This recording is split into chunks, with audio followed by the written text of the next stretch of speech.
An event listener is nothing but it's just a function which happens when an event occurs. Let me explain you clearly. Here I'm going to add another button tag, and this button tag has some events.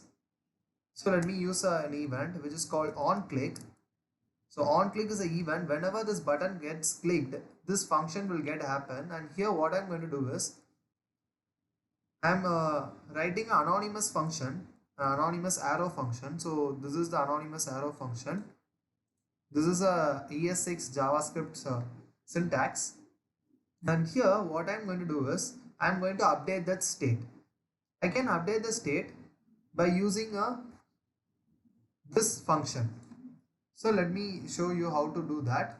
And here before that I'll just change it to a number because you can understand it clearly. And here I'll use a set items, the function, and this function will take another function which has a argument. That argument has the previous items of that particular state. So right now what will be in the previous, it will have 0 because right now the use state has only the 0, right?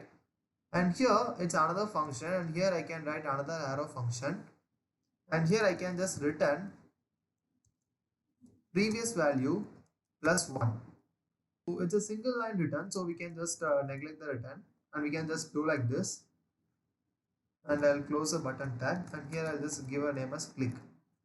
So now what happens is whenever I click the button, so here we have an event listener, this function will happen, and inside this we have an anonymous function where we are setting the items, that is the use states function, by getting the previous value. So this is an argument which we get, so you can so it's not a name which we want to, you can even use a, and here also you can just put as a plus 1, it doesn't matter.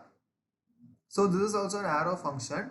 So what I do is whenever I click this button, the state's previous number will get changed by adding a 1 to it. So we need to change the states change, right? So I'll just here in the h1 tag I will add the variable name, and if you want to add the variable name in a HTML tag, you can do that by enclosing it inside a curly brace. So this is a JSX syntax which you need to know. So just try to understand this. So this is a string, but this is a variable name, and if you want to include a variable name inside a tag, you need to put this curly brace, and inside that curly brace only you need to mention the variable name. Now if I just save it and go to the website, here you can say I got the button and the to-do list 0, and whenever I click the button you can see the website doesn't get reloaded, but the number will get increased. You can see this, right? So this is how the use state works. So whenever you click this button, the state is getting updated by getting the previous value, because right now when I click this button, what happens is the previous value is right now 12. So here 12 plus 1 will become 13, and it has been set at here.